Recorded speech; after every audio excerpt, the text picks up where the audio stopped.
Reading Dragonfruit by Makiia Lucier. Chapter 10. Sam found his cousin at the lagoon, sitting miserably on the sand. Jajamar looked over as Sam rode up on his condayo, then groaned and turned away. A royal guard stood farther down the beach with another man. Sam went to them first. His cousin could wait. The guard spoke bluntly. Prince Samati, young Jajamar, took this man's canoe without asking. Now it's at the bottom of the lagoon. His net, his nooks, his hooks, everything's gone. The fisherman was older, with sparse gray hair and the tattoo of a fish on his chin. He bowed and said his name was Gathao. "The fish are my livelihood, Prince Samati. It was an old boat, but a good one. I have nothing left." Why would his cousin do such a thing? Sam looked out over the lagoon, quiet and still, moonlight reflecting on the surface. His words were curt. "Jajamar, get over here." They were distant cousins on their father's side, which meant Jajamar and his mother were related to the royal family by marriage, not by blood. He was 17, 2 years younger than Sam. Their resemblance to one another was also distant. Jajamar being of average height and skinny, with dark hair, a face full of spots, and a chin beard wispy as bird down. Jajamar dragged his feet to Sam's side. His clothes were damp. "Hello, cousin." Sam instantly smelled the ahava on his breath. The fumes nearly knocked him over. Sam wanted to shake him. "This man says you stole his boat and sunk it. Is that true?" "No, it's not true." Gafao pointed a finger at Jajamar's nose. "A lie! I didn't steal it," Jajamar protested. "I borrowed it. It was a dare." Sam broke in. "By whom?" "My friends." Jajamar looked helplessly around the lagoon. There was no one about but Sam, the guard, and the outraged fisherman. "I guess they left." "Your friends are no good," the guard told him. "How did you sink it?" Sam asked. His cousin could be careless and thoughtless, but he knew how to sail a fishing boat. "I swear I didn't try. It hit something big, like a boulder, over there." "I know this lagoon," Gafao said. "There is no boulder to hit. He's drunk." "Do you wish to submit a grievance?" Sam asked. "It's within your rights. He'll be held until the next judgment day," Sam addressed the guard. "Which is when?" "The last one was this morning, Prince Samati. He'll have to wait until next month." Jajamar had been rubbing his aching head. At the guard's words, he stopped. "Wait, what?" "1 month in jail," Sam told Gafao. "If you file your grievance, Lord Isco will decide what to do with him after that." Jajamar's eyes widened. "Lord Isco? A month in jail?" Gafao repeated. "I thought he was your cousin." Sam wished he could deny it. One could not choose their family. Too bad. "I don't serve my cousin, Fisherman Gafao. I serve the queen, which means tonight I serve you. You are not without rights here." Sam knew what the man had expected, for Jajamar to be able to walk away because of who he was. But Gafao did not know Sam's grandmother. She would have thrown Sam in the cell next to his cousin if he tried it. Gafao studied Jajamar with a stern expression. The fish marking on his chin traveled upward to the center of his forehead. At first glance, it looked like he had a third eye. "How old are you?" 17. Jajamar caught Sam's look, adding hastily, "Sir." "Old enough to know better." Gafao's stern expression softened. "Maybe too young to share a jail with big mean men." Jajamar fell back a step. Gafao said, "I won't complain if he buys me a new canoe, and supplies, and silver squid for lost wages." "How much?" Sam asked. Gafao named a very high price. "You'll have it," Sam promised, and Jajamar's shoulders sagged. "And for him to say sorry," Gafao added. Sam turned to his cousin, disbelieving. "You didn't apologize?" Even in the dark, Sam could see the top of Jajamar's ears turn red.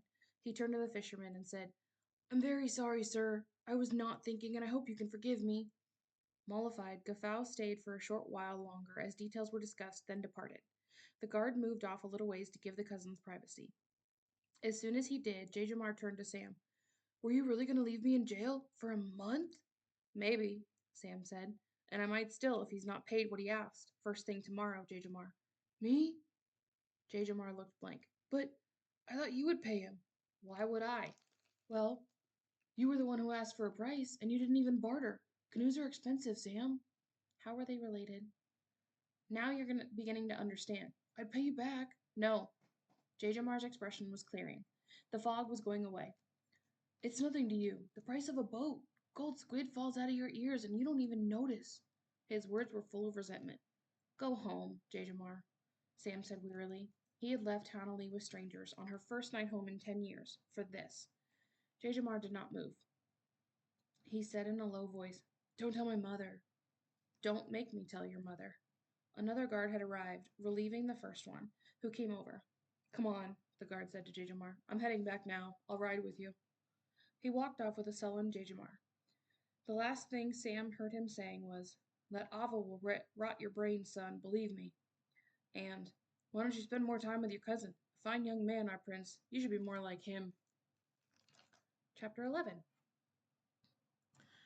"You're telling me, grandson, that Arihi's child has been laboring in a workhouse for that horrible Esperanzan?" "For 6 years, my," Sam confirmed. "I don't know the rest." It was early. Queen Magalahi wore sleeping robes, crimson silk embroidered with gold thread, complementing her light brown skin.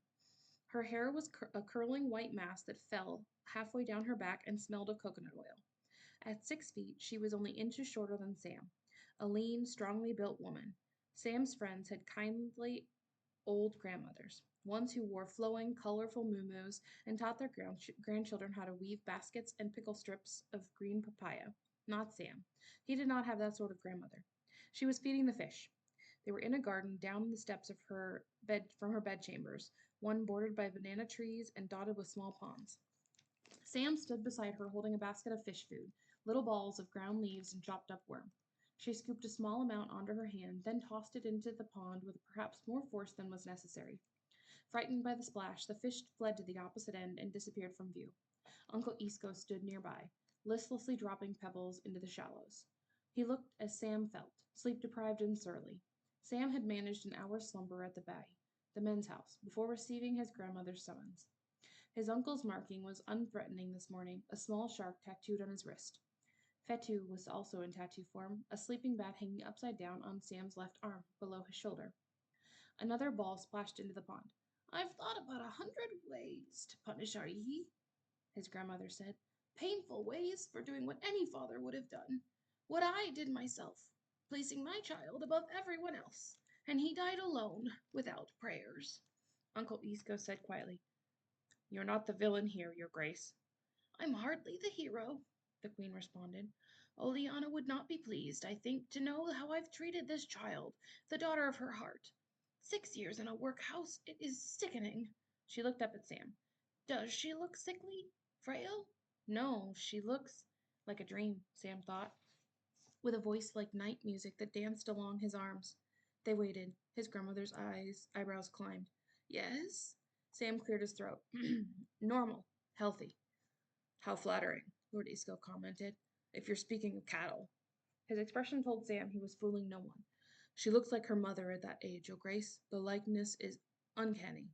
"Ah, lovely. Then, where is she now?" "With Aunt Tessa." The fish food had clumped together at the bottom of the basket. Sam gave it a few shakes to loosen them. "Honolly's old nurse lives with her. Penina. I thought she could use a familiar face." Uncle Isco dropped the rest of the pebbles onto the grass. "She's hiding something." Sam lowered the basket.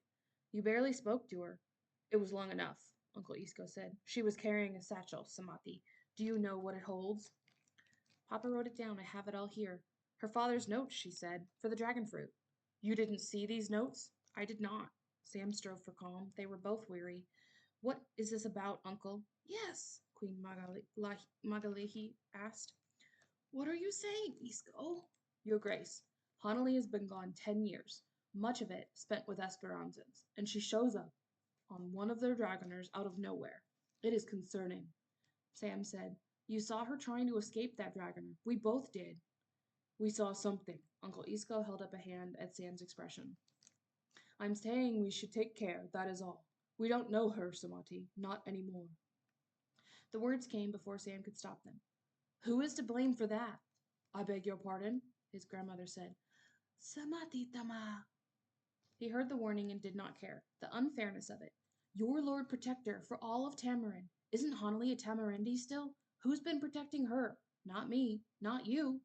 Sam threw up both hands, sending warm balls flying into the air. "She kept herself safe, and when she finds her way home after 10 years, Uncle, this is how you speak of her?" Uncle Isco had gone very still. It was an unkind thing to say, knowing his uncle blamed himself for his mother's poisoning. He had been away that day, nursing a broken heart of all things. He had delegated her watch to another and regretted it ever since. Sam's grandmother turned to him. Whom do you think you speak to in such a way? She asked very softly. In that tone? With those words? Surely not an elder. May, you didn't see her hands. I did not ask about hands. On the other side of the pond, a yellow and black banana spider appeared between two trees.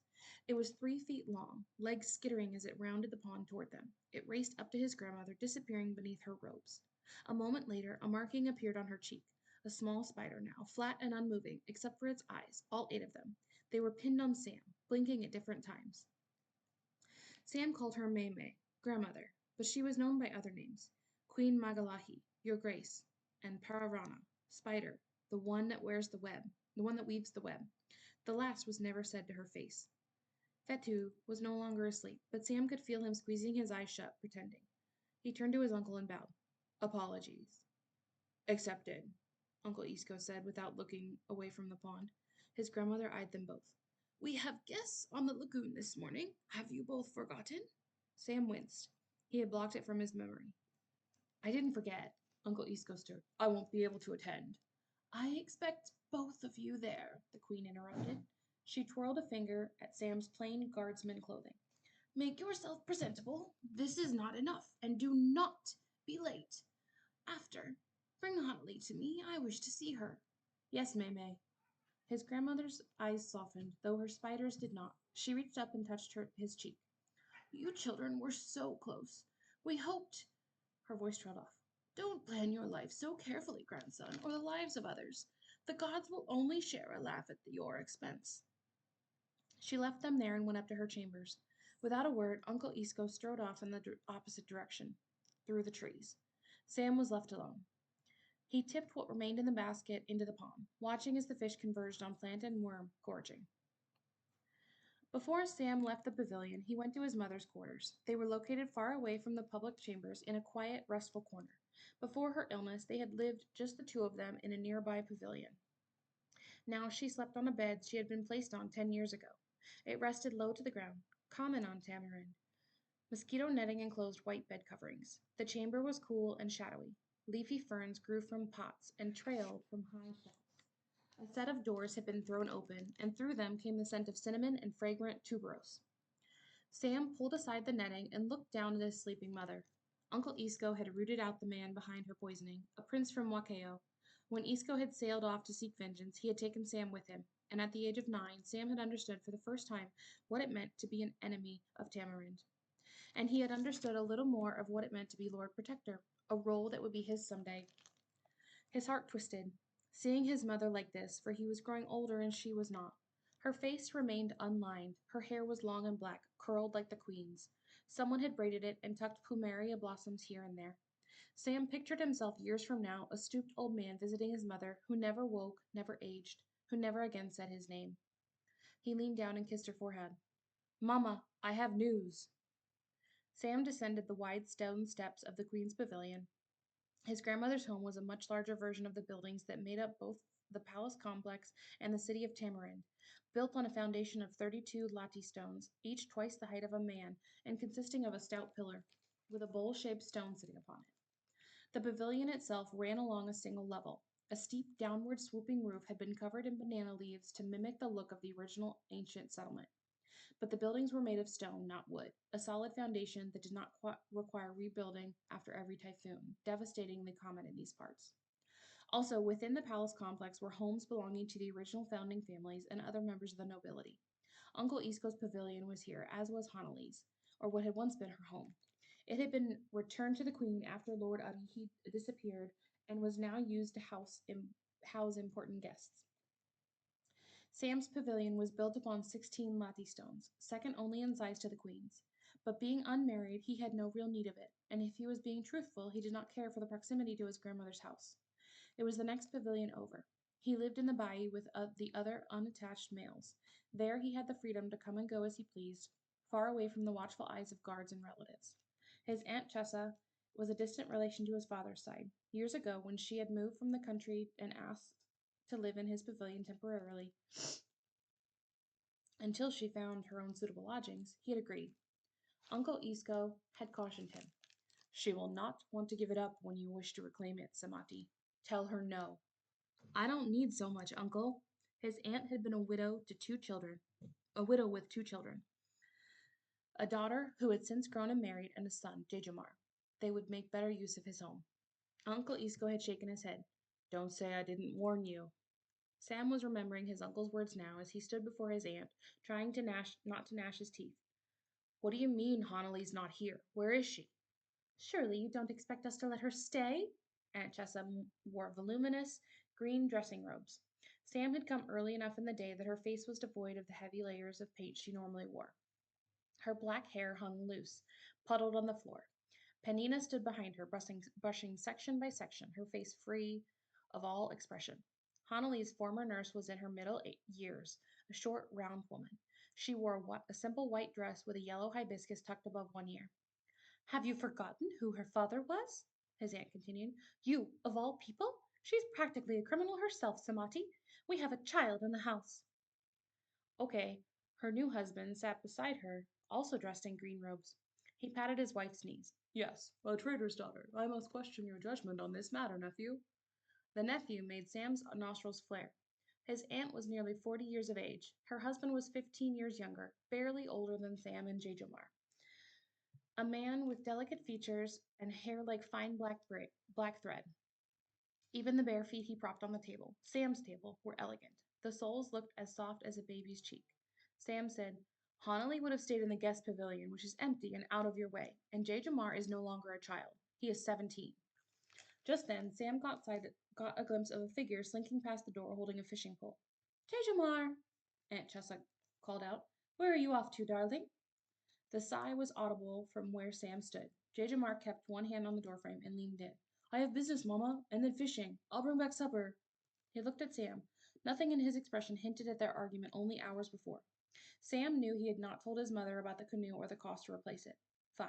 As long as Jajamar's business meant paying the agreed upon fee, Sam would also stay quiet. And then Jajamar smirked, and in that smirk there was a hint of spite.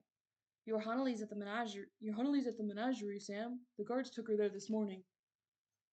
Jajamar, his stepfather snapped. Jajamar rolled his eyes and hoofed it out of there, and a second later the front door slammed. Sam turned disbelieving eyes on his aunt and her husband. The menagerie? He echoed. Silence. His aunt fidgeted. Sam was certain he had heard wrong. You sent Hanali to sleep with the animals? Okay, tipped his head toward his wife, claiming no responsibility. Aunt Chessa said, Not any animal. With the sea dragons. I thought it fitting.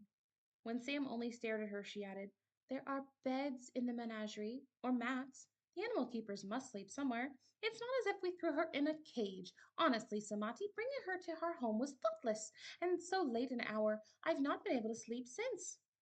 Behind her, Panina continued to brush his aunt's hair, slowly, thoroughly, but her left eye had begun to twitch. Sam could not choose his relative, so instead he counted to 10, and 10 more after that. Finally, he said, She came a long way. Did you give her something to eat at least? Silence. Sleeplessness and outrage did not mix. With respect, Auntie, your time here was to have been temporary. Yet 3 years have come and gone. Mara is married, and Jajamar can move into the Bai if he wishes. It's time to make other arrangements. Penina? He looked over his aunt's head at the older woman. A word, please. Penina dropped the hair and set the brush on a table. His aunt looked shocked. Samati tima ama, you cannot just throw us onto the street. I'm not. There are pavilions everywhere. I'm sure you'll find another quickly. Okay surged to his bare baby feet. But those cost squid? Okay, Aunt Chesa said under her breath. Sam did not bother to hide his dislike. Most things do. Your silver isn't my business. Auntie Chesa rose. All this fuss for that girl. As you wish, she may stay here. Spoken as though she were doing Sam a favor. He pictured Hanley on the outrigger. I have nowhere else to go, she had said. He could tell the words had cost her. He hated that he had sent her here and that she had been turned away. Sam chose his words carefully. Hanley is my guest, and your treatment of her has shamed me. I won't bring her here since her presence disturbs you. You may remove your belongings to your new home without disruption. Samati! Auntie Chessa collapsed onto the chair. The tears fell. You're cruel to your auntie. I will go to the queen. She stopped, seeing Sam's face, swallowing her words. This is my mother's home, Sam said, and it is mine. It does not belong to the queen, but you may do as you wish. Penina? Penina followed him out of the chamber and out of the house. They did not speak until they had shut the front doors behind them. Sam snatched up his boots from the row of shoes and slippers lining both sides of the door. He sat on a bench and yanked one on. Penina said, I am sorry, Prince Samati. I did not hear anyone come by last night. If I'd known, don't worry. I know. A smile trembled on her lips. She did not die. My Holly, how can I help? She needs a place to stay, an inn somewhere for now, and my grandmother wishes to speak with her. She needs clothes. I'll see to everything. Voices rose, carried through an open window. Sam suspected Oke would strip the banana leaves off the roof if no one was here to watch him. He handed Penina the pouch at his belt, full of silver squid. If it's not enough, just use my name. You are a leech, Aunt Chessa cried. Her voice carried through an open window. Oke's response was unintelligible. A door slammed. Shaking her head, Penina took the pouch and disappeared indoors.